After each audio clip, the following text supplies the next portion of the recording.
retour dans l'Africa Newsroom. Notre invité Raphaël Goma ainsi que nos éditorialistes Alfred Chango et Malika Cher sont toujours avec nous. Et tout de suite, c'est le dossier du jour.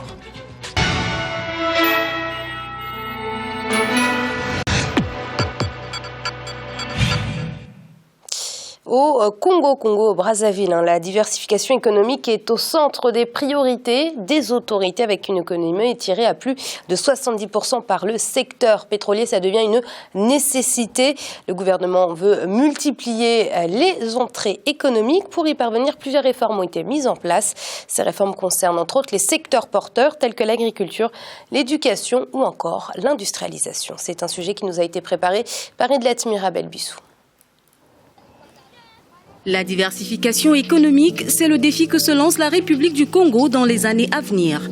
Plusieurs secteurs d'activité sont concernés. Il s'agit entre autres de l'agriculture, de la pêche, de l'élevage, de l'industrialisation et des services.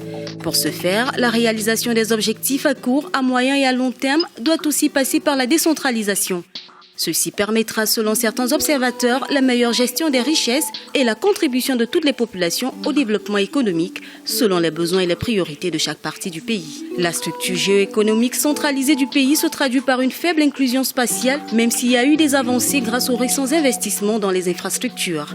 C'est pourquoi le programme de réforme en cours dans le pays a pour objectif d'améliorer l'environnement des affaires afin de développer le secteur privé qui doit jouer un rôle moteur dans la diversification de l'économie et la création d'emplois. Les domaines qui ont besoin de réformes urgentes selon les analystes comprennent notamment la création d'entreprises, la fiscalité et la parafiscalité, le commerce transfrontalier. Le Congo peut-il réussir le pari de la diversification économique? Quels sont les secteurs en marche dans le pays? L'économie congolaise est fortement dépendante du secteur pétrolier qui contribue à près de 80% aux recettes fiscales. L'économie se caractérise également par la faiblesse de son secteur hors pétrole qui ne représente qu'à peine 16% des recettes fiscales. Avec un taux de croissance de 12,2%, l'économie congolaise est l'une des plus dynamiques de la sous-région Afrique centrale. En se lançant dans la diversification des activités économiques, le Congo ambitionne de relancer l'agriculture et de développer son industrie.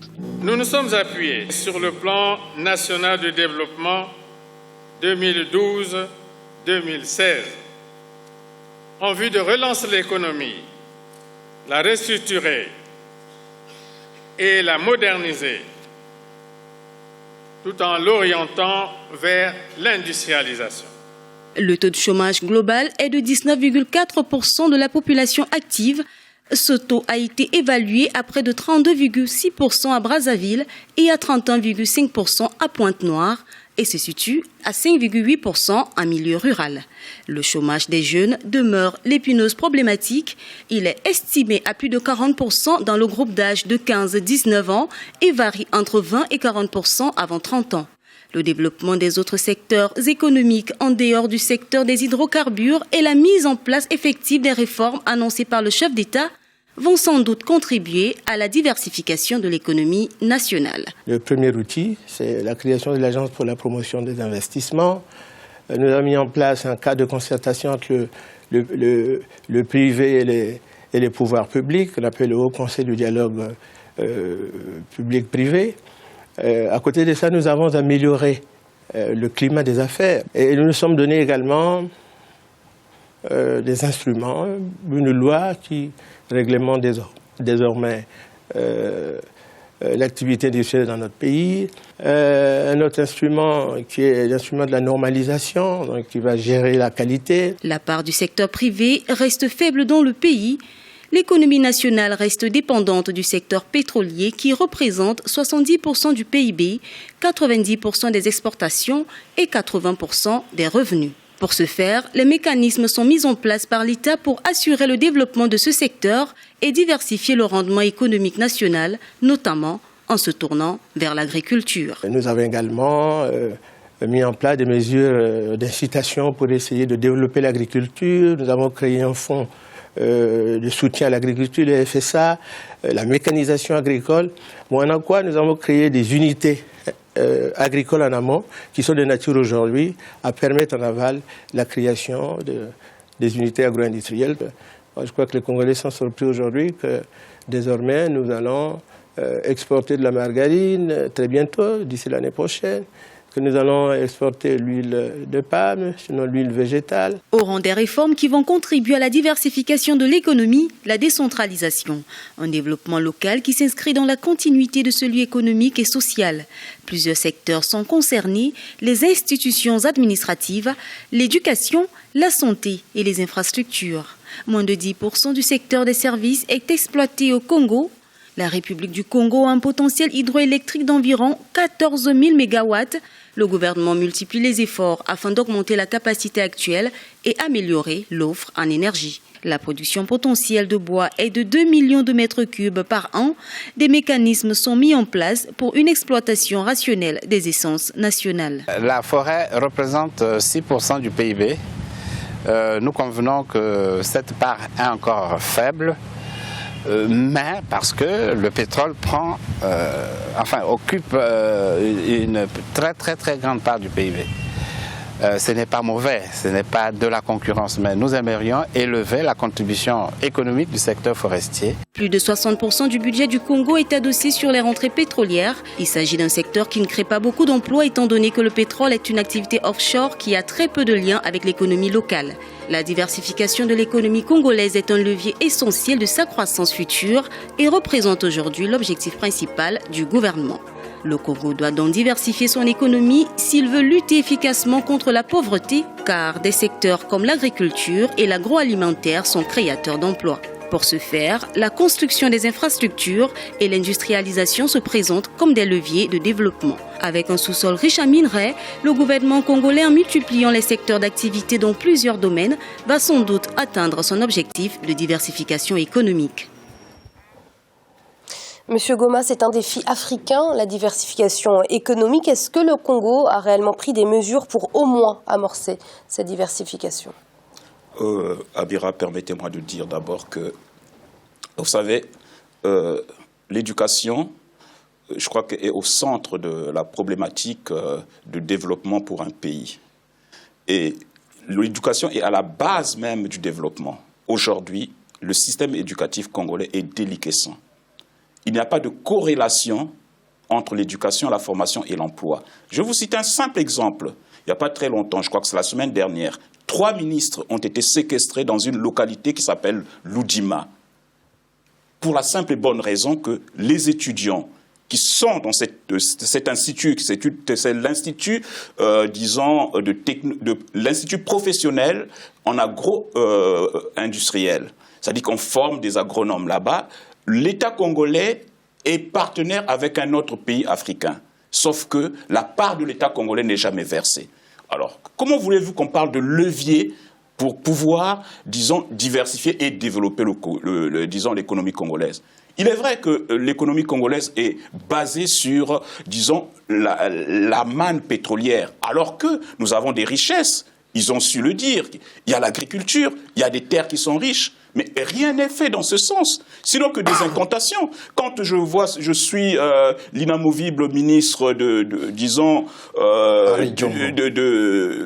la forêt, et même M. Mvouba, qui parle « nous allons », ils disent « nous allons exporter des mandarines, nous allons ». Mais nous, on veut, j'aurais voulu qu'ils disent « nous exportons ». Ça veut dire qu'au jour d'aujourd'hui, après une trentaine d'années au pouvoir de M. Denis Sassou Nguesso, le Congo n'exporte rien, sinon que du pétrole. Non, mais prenons le cas de la santé. La santé, je pense que le développement est aussi assujetti à la bonne santé des populations. Mais aujourd'hui, regardons les infrastructures au Congo. Certes, on me dira, oui, il y a eu la municipalisation qui est passée par là, on a construit quelques murs ici et là, mais c'est des murs qui sont vides. Il n'y a aucun médicament dans ces hôpitaux ou dans ces centres qu'ils ont construits. Mais comment voulez-vous que ces populations qui ne peuvent pas se soigner, qui ne peuvent pas s'éduquer, puissent aspirer à un bien-être et puissent aller travailler? Je crois qu'il y a un chaos là-dessus.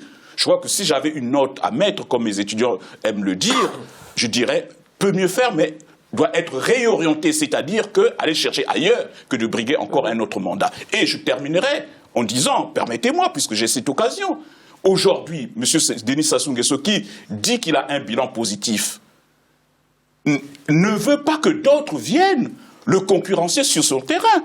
Pour preuve, le général Mokoko a été convoqué à la police demain. Pourquoi? Pour l'empêcher tout simplement de concourir à la présidence de la République. Ce sont des faits. Parce qu'aujourd'hui, qu'on vienne nous glorifier l'économie congolaise, je dirais que c'est un échec patent. C'est criard. Voilà ce que je pouvais dire pour l'instant. Malik, on a un bilan très très négatif de la part de M. Goma quant au bilan économique du président Denis Sassou Nguesso. Mais en général, pour ne pas parler que du cas particulier du Congo, c'est très compliqué pour les pays rentiers de prendre conscience de l'importance de la diversification économique. C'est très compliqué. Pourquoi? Parce que justement, ces États-là ont choisi la facilité. Quand les autorités voient le brut augmenter et atteindre 100, 120 $, 130 $, ils ne comptent que cette surmanne pétrolière justement pour engranger les richesses. Et malheureusement, dans beaucoup d'États pétroliers, je pense à l'Angola, je pense à l'Algérie, je pense aussi au Gabon, ce sont des États qui ont malheureusement été omnibulés par cette manne pétrolière et ont malheureusement échoué dans beaucoup de secteurs, et notamment le secteur agricole. Et quand vous voyez les États pétroliers, vous voyez que l'agriculture n'est pas du tout développée. On peut même dire qu'ils auraient mal investi l'argent récolté par ce pétrole. Malheureusement, c'est un cercle vicieux. Beaucoup d'États pétroliers réinvestissent justement dans l'exploitation pétrolière. On en parlera en troisième partie avec le Nigeria d'ailleurs.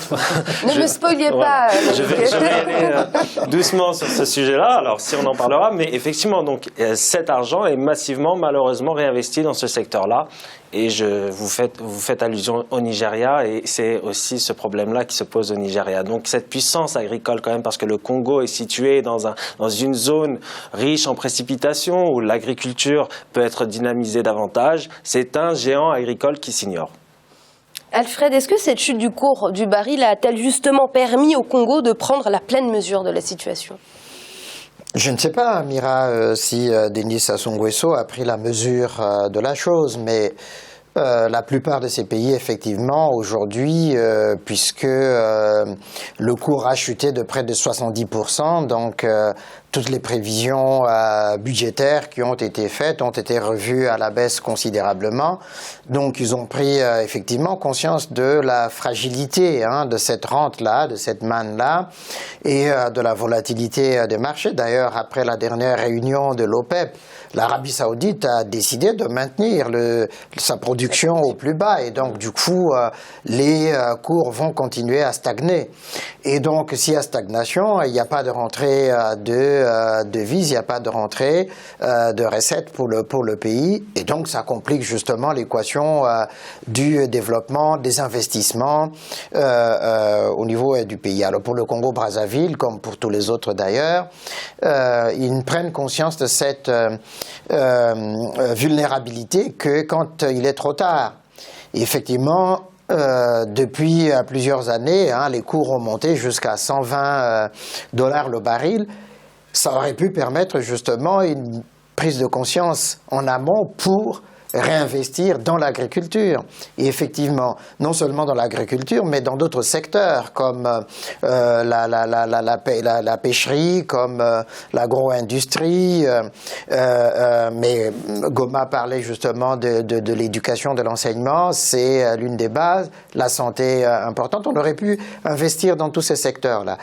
Et en même temps, parce qu'au fond, la diversification vers l'agriculture, c'est très bien, mais si on prend, puisque le Congo est au cœur de l'Afrique centrale, comme le Congo-Kinshasa, etc., il y a cette problématique de l'intégration sous-régionale aussi, où on peut créer un marché commun de ces pays-là, au niveau de l'agriculture, au niveau de la pêche, etc. Mais ça n'a jamais été fait. Pourquoi? Parce qu'effectivement, il y a des rivalités, des querelles entre des leaderships, entre chefs d'État, mais il n'y a pas de véritable prise de conscience de cette nécessité-là. Il n'y a pas cette volonté politique, justement, d'aller dans ce sens-là. Oui, Monsieur Goma, je vais vous relancer sur quelque chose qui revient énormément autour de ce plateau, c'est ce manque de volonté politique. Oui, ce manque de volonté politique, je dirais, est criard. Pourquoi? Parce qu'effectivement, prenons le cas du Congo dont on parle aujourd'hui. Je crois que pour développer le secteur industriel, il faut de l'énergie. Or, aujourd'hui, le problème énergétique est récurrent au Congo-Brazzaville. On ne peut pas développer une industrie si on n'a pas un potentiel énergétique fiable. C'est le délestage. Il y a des sociétés qui veulent bien s'implanter, mais confrontées à cette situation-là, ces sociétés, effectivement, vont voir ailleurs. C'est pour dire que c'est un manque de volonté politique. Au Congo, nous avons un potentiel hydraulique. Il n'y aurait pas de manque de moyens au Congo, uniquement un manque de volonté? Non, il n'y a pas un manque de moyens au Congo, d'autant plus que le budget du Congo a été pendant 2 années excédentaire. C'est-à-dire qu'un budget de 4 000 milliards de francs CFA et qu'on ne pouvait même pas utiliser à bon escient puisqu'il y avait des excédents. Donc, si c'était un problème de moyens, je l'aurais compris, mais c'est un problème de volonté politique. Aujourd'hui, on a un potentiel hydraulique au Congo qui est très important. Si nous regardons les fleuves, nous avons un potentiel, un barrage qu'on n'a jamais mis en exergue, qu'on pouvait construire tel que Sunda, du côté du Kwilu. Ce barrage n'a jamais été construit alors qu'il pouvait résoudre le problème énergétique au Congo. On a construit Imbulu, certes, d'accord, à 214 km de Brazzaville, avec une capacité de production de 120 mégawatts, semble-t-il, mais aujourd'hui, il semblerait qu'il n'y a que 50 mégawatts qui sont vraiment produites. Et ça crée toujours un problème d'instabilité au niveau, bien sûr, de la sécurité des habitants. D'autant plus que les Congolais sont dans le noir, dans l'obscurité, je dirais, à tout moment. Vous ne pouvez pas conserver des aliments dans un réfrigérateur au Congo-Brazzaville. Vous ne pouvez pas faire un marché d'une semaine comme on peut le faire ici en France. Pourquoi? Parce que vos aliments vont périr, vous ne pouvez pas les conserver. Pas d'électricité. En ce moment où je vous parle, des quartiers entiers de Brazzaville n'ont pas d'électricité. Vous vous rendez compte? C'est un manque de volonté politique. L'argent, il y en a, mais peut-être, j'aime souvent dire que le malheur que nous avons eu au Congo, c'est d'avoir un président qui peut-être n'a connu que les armes, qui n'a peut-être pas franchi le cap, disons, universitaire. Peut-être que ça aurait pu lui ouvrir les horizons. La preuve en est. Combien d'universités avons-nous? Combien de cadres formons-nous? Même si je prends le domaine médical, nous avons à peine moins de 500 médecins au Congo pour une population de 4 millions d'habitants. Que faisons-nous? Manque-t-il de l'argent? Non, il manque une volonté politique. Je crois qu'il serait temps aujourd'hui que les Congolais se lèvent pour dire c'est terminé, qu'ils aillent aux urnes massivement pour, disons, mettre un carton rouge à ce monsieur pour dire votre politique a été un échec cuisant. Voilà. Amira, s'il vous plaît. Et c'est l'heure de marquer une nouvelle pause, mais on se retrouve très vite pour la suite de l'Africa Newsroom. À tout de suite.